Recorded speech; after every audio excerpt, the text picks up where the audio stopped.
दिनांक 4/12/2025 रोजी आई गावदेवी मंदिर बापगाव येथे श्री साई सेवक प्रतिष्ठान धरणा कॅम्प मुंबई पायी पालखी सोहळ्याला बापगाव गावचे समाजसेवक मान्य श्री रामदास पाटील साहेब यांनी पदयात्री पालखी भक्तांना अन्नदान केले। तसेच या पायी पालखी सोहळ्याला एकूण 16 वर्षे मान्य श्री रामदास पाटील साहेब अन्नदान करत आहेत। तसेच पालखीचे अध्यक्ष व उपाध्यक्षांनी मान्य श्री रामदास पाटील साहेबांचे खूप खूप आभार मानले। तसेच पालखीचे अध्यक्ष व उपाध्यक्ष यांनी थोडक्यात मनोगत व्यक्त केले। 16 वर्ष झालेली आहे। आमचं गाव धरणा कॅम्प तळोजीच्या साईडला आहे आणि आज आमचा हा पहिला दिवस आहे आणि पहिल्या दिवशी आम्ही नेहमी म्हणजे आज 16 वर्ष जवळजवळ आम्ही बापगावलाच येतो आहे आणि हे रामदास पाटील साहेब आहेत, समाजसेवक आहेत, कोणतीही निःशुल्क सेवा आज आम्हाला 15 वर्ष ते पुरवत आहे।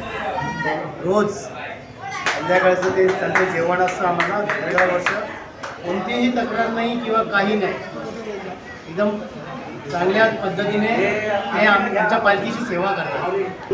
त्या मंडळीला आम्ही एवढं सांगतो ते आज 15 वर्ष ते आम्हाला सहकार्य करत आहेत।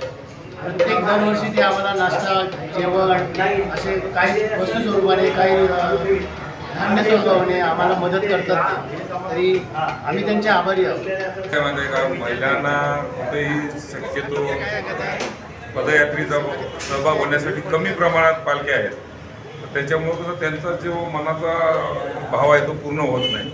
तर आम्ही पहिल्यापासून लेडीजच्या म्हणजे जे कुटुंबवाईज आम्ही चालत होतो। पहिले कुटुंबवाईज आम्ही आपले 25 लोक घरगुतीच करून पालखी काढली।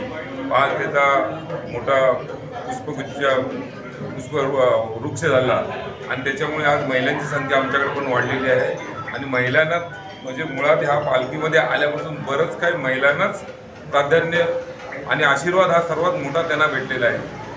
आज ह्या पालखीमध्ये कमसे कम 35 वर्षाची महिला विदाऊट महिला न लग्न चाललेली आहेत, त्यांची लग्न 2 वर्षातच झालेली आहेत। जे 35 वर्ष लग्न करू शकले नाही पण ह्या पालखीच्या जोरावर त्यांची लग्न झाली, काही काहींची मुलांची पण झाली, पण ते अजूनही आमच्या पालखीला सेवा देत आहेत। पण त्यांचा बाबांचा आशीर्वाद हा बऱ्याच आमच्या मंडळांना म्हणजे ज्यांना खरोखर श्रद्धा होती त्यांना तो पावलेला आहे। आमची सेवा आम्ही करत राहतो। समाजसेवक आमचे बापगावचे रामदास पाटील साहेब या ठिकाणी आम्हाला एकदम पहिल्यापासून थोडं करून आज त्यांनी मोठा वाटा उचललेला आहे। अन्नाचं पूर्ण योगदान ते आज या ठिकाणी उचलत राहिलेले आहे। आज 15 वर्ष आम्ही त्यांची सेवा घेतो आणि त्यांच्या सानिध्यात राहून आम्ही या ठिकाणी राहण्याचा कायमचा प्रयत्न असतो आमचा की बापगावच्या मंदिरामध्ये पाटील साहेबांची सेवा घेतल्याशिवाय आपण जाऊ नये। जरूर, कारण का ह्या रस्त्याला पदयात्री आहे यांचं लक्ष आपल्या ध्येयाकडे असतं, तो त्या चिंतेमध्ये असतो की मी हा कधी प्रवास पूर्ण करेन। पण त्या मागच्या गाडीवाल्याला माहीत नसतं की हे लोक असेच चालतात, काही चालतात असे चालतात, पण त्यांचं कसं गाडीचा एक वेग वेगळा आहे, माणसाचा वेग वेगळा आहे। म्हणून माणसाला आम्ही सांगतो की तुम्ही शक्यतो चालताना उजव्या बाजूने चालावे, प्लस कानामध्ये मोबाईल नाही ठेवावा, इयरफोनचा वापर कमीत कमी टाळावा, लक्ष देऊन समोर बघावे, कारण चालताना बरंच काही थोडासा जरी गाडीचा धक्का लागला तर आपल्याला बरंच काही नुकसान भोगायला लागतं। हे घडू नये यासाठी यांना सारख्या सूचना दिलेल्या असतात। कचरा करू नये, कुठं पाण्याची बाटली टाकू नये, या प्रकारचे आम्ही सानिध्य त्यांना सारखं सांगतो। आम्ही आज दत्त जयंतीचा वार आम्ही फिक्स केलेला आहे।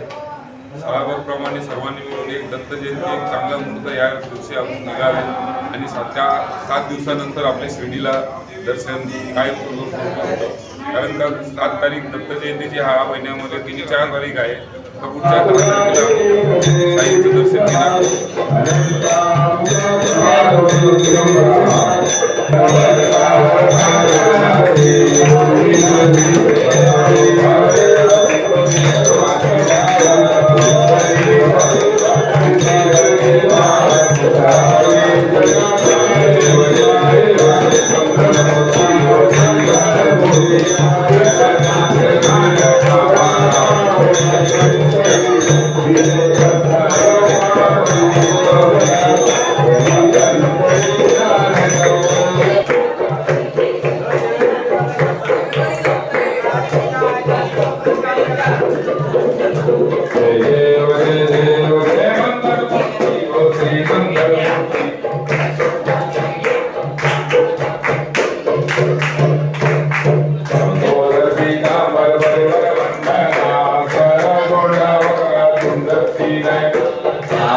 Hare